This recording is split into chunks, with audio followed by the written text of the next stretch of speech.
Bonjour les amis, alors comment ça va de votre côté? Du mieux du monde, je l'espère.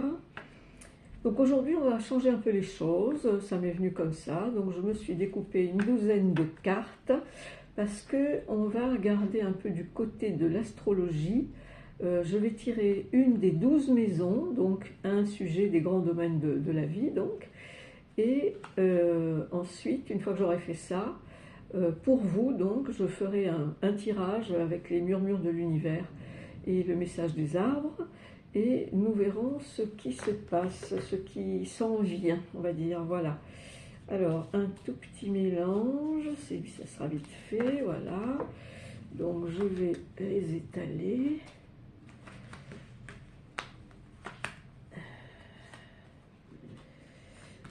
Si je vais comme ça, c'est peut-être un peu plus vite. Ah oui, alors comme on est sur l'astrologie aujourd'hui, voilà, je vous montre. J'avais acheté ça dans un musée lors d'une expo un jour. Oui, c'est un genre de paraffine qui illustre un peu voilà, le système solaire. Voilà.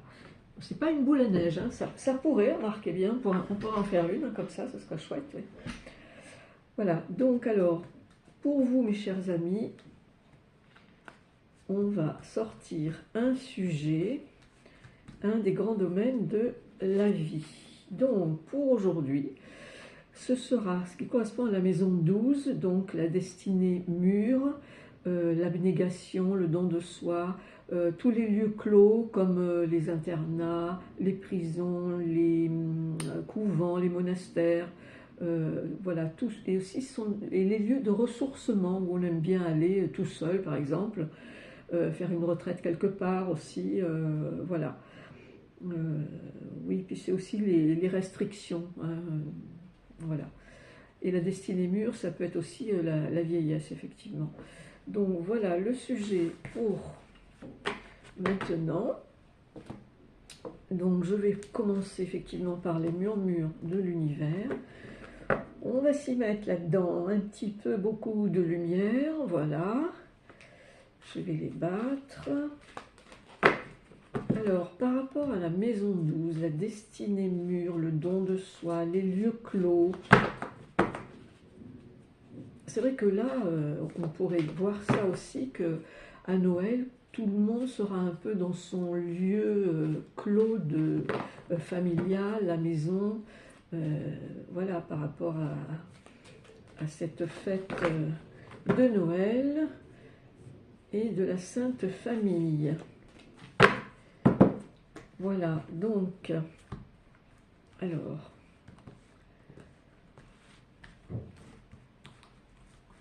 bon, ça me gêne un petit peu, maintenant que vous l'avez vu, je vais la mettre ici, voilà, voilà. Donc, mes chers amis, nous allons en tirer 8, on me montre le chiffre 8. Alors, vous vous rappelez que le chiffre 8, c'est le chiffre de l'univers qui correspond au lemniscat, hein, 5. Tiens, j'ai encore besoin d'un peu plus de place. Ces cartes sont quand même très importantes au niveau du format. Je vais mettre les trois autres en dessous. 6, 7. Et une par ici, 8. Alors, que vous dit-on par rapport... C'est un peu un retrait en soi aussi, si on veut, hein, mais il peut se passer des très bonnes choses, hein, ceci dit. Avec les murmures de l'univers, qu'est-ce qu'on nous dit donc? Ben oui, ça va être effectivement pour les fêtes, et puis peut-être pas que pour les fêtes, d'ailleurs ça peut être un anniversaire, ça peut être simplement la joie que vous avez au cœur qui vous met de bonne humeur pour mettre de la musique et danser dessus, tout seul chez vous même, voilà, ou entre amis. Donc c'est la musique, effectivement. Alors... j'ai un dans la gorge, excusez-moi. Alors on nous parle aussi du troisième œil, hein, ça on l'avait déjà vu. Donc c'est vraiment le troisième œil, hein, qui est situé ici, voilà. C'est l'intuition, le discernement, la reliance avec le ciel et la terre, en passant par le cœur bien sûr. Voilà, c'est un alignement, et ça peut aussi vous inciter par exemple à bien vous occuper de votre santé, puisque chaque chakra, chaque roue d'énergie a une correspondance avec différents organes. Voilà.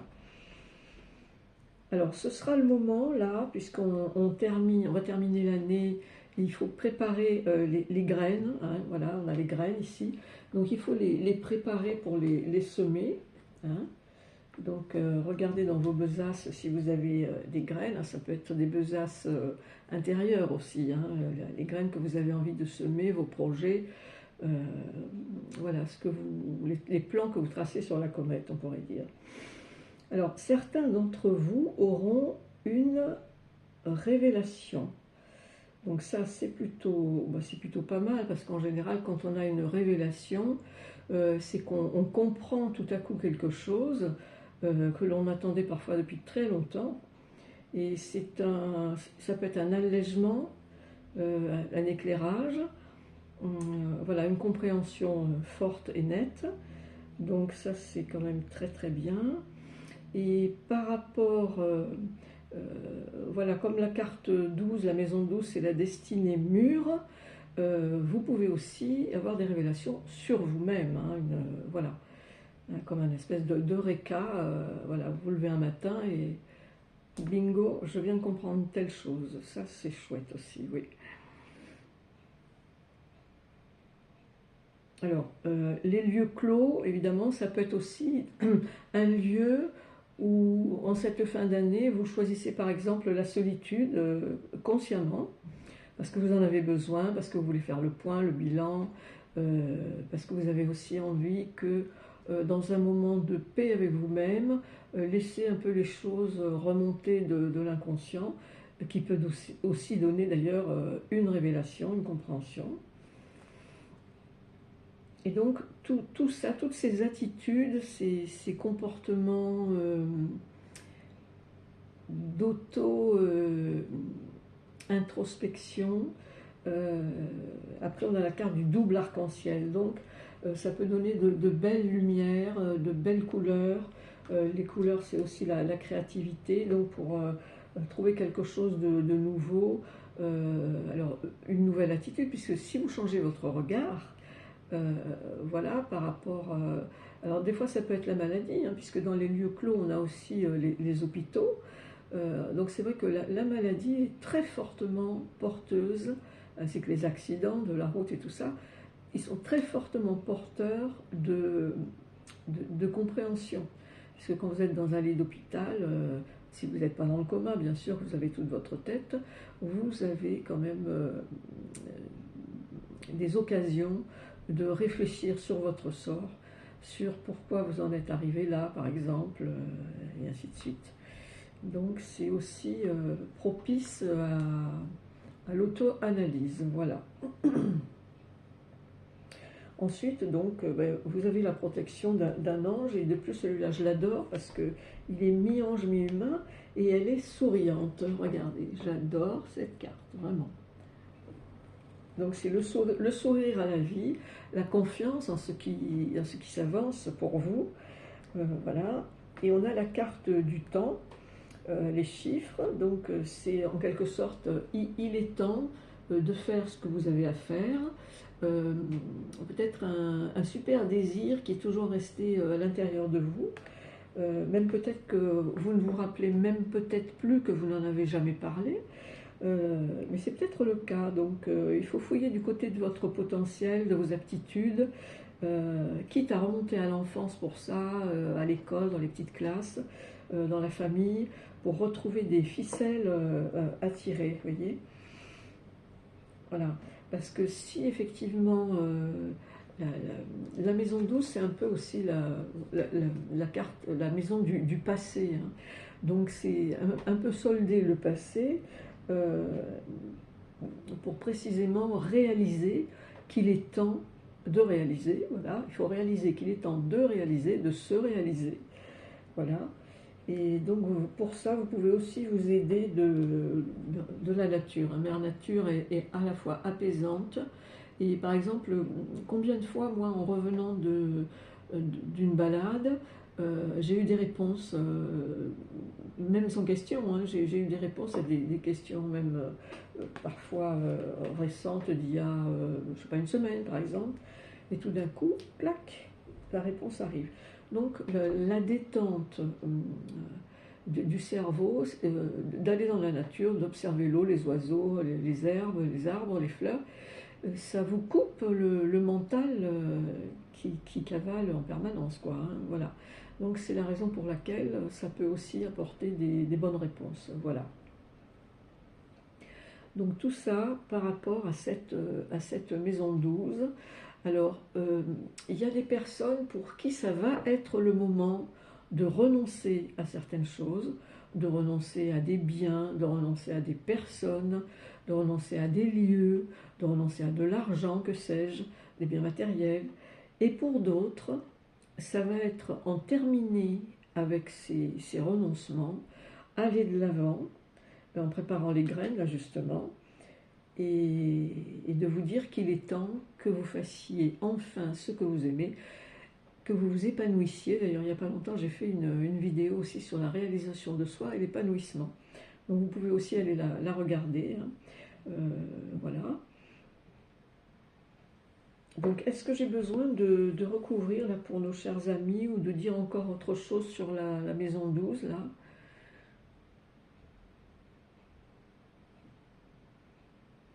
Évidemment, si dans la maison 12 on parle de destinée mûre, hein, puisque ça représente un peu aussi l'avancement en âge, la vieillesse et tout ça, on ne va pas parler de cette destinée mûre pour un bébé qui vient de naître, hein, c'est évident.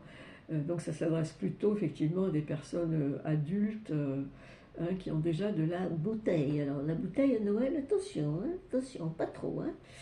Voilà.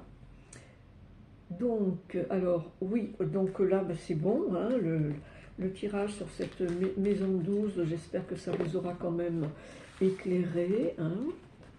Voilà. Et ceux, par exemple, qui sont hospitalisés avec une jambe cassée, voire une pathologie plus importante, et qui n'étaient pas patients, eh bien c'est précisément le moment pour apprendre à le devenir. Pas méchant ce que je dis, hein, mais il y a toujours des leçons à tirer de l'endroit où on se trouve, de ce que l'on a fait, de ce que l'on fait, de tout ça. Donc là, je vais vous sortir. Alors, je ne sais pas ce qu'on va me dire là-haut, si je sors une carte, juste un message des arbres, ou alors si, au contraire, on va faire un petit tirage, on va voir ça. Alors, dites-moi là-haut pour nos chers amis. Voilà. Tirage, ça fait 2 fois que je vois le mot tirage.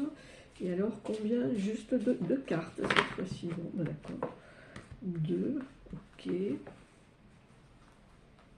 Alors, est-ce que c'est en relation, est-ce que ce tirage va être en relation avec la carte, la maison 12 en astrologie, le tirage que j'ai fait ou pas? Non, c'est en plus. Bon, bah écoutez, tant mieux. Hein. Si c'est en plus. Voilà. Alors là, on a la barrière. Alors évidemment, si je vous dis le mot barrière, vous allez vous dire, zut, encore un obstacle, une barrière, nani, nana. Eh bien précisément, écoutez-moi ce conseil sympathique, trouvez des moyens de contourner les obstacles pour trouver le bonheur. C'est pas belle la vie, franchement, si. Alors ensuite, nous avons l'union. Ah oui, je l'ai tirée il n'y a pas longtemps, celle-là, elle est un peu, la formule est un peu curieuse, enfin bon. L'union des homologues de l'âme divine est un événement miraculeux qui commence quand on s'y attend le moins. Vous voulez que je la répète un peut-être? Oui. L'union donc. L'union des homologues de l'âme divine. Les homologues de l'âme divine, ça serait les anges, les archanges, moi je présume, hein. Donc, l'union des homologues de l'âme divine est un événement miraculeux qui commence quand on s'y attend le moins. Voilà. Écoutez, c'est pas mal, hein, je vous les montre. Donc ici, la barrière à contourner, et ici, les homologues de l'âme divine. Voilà. Écoutez, je trouve ça plutôt sympatoche. Oui, j'adore les mots, je vous l'avais dit, mais j'adore l'argot aussi. j'adore inventer des mots, les déformer, inventer d'autres, tout ça. Voilà. Bon, alors, écoutez, je crois que on va peut-être s'arrêter là maintenant. Et tout de suite derrière, je vais faire une vidéo sur le plan politique. D'ailleurs, sur le plan politique, si vous avez des questions à propos d'un personnage du gouvernement, d'un parti politique, député, sénateur, faites-le et puis je m'y attellerai pour répondre à vos questionnements. Voilà. Alors, je vais enlever un peu de reflet, voilà. Je vous fais plein de bisous, portez-vous bien, préparez bien les fêtes. Et n'oubliez pas donc de me mettre un pouce ou l'autre, hein, comme vous voulez. De mettre un petit commentaire parce que j'aime beaucoup y répondre aussi.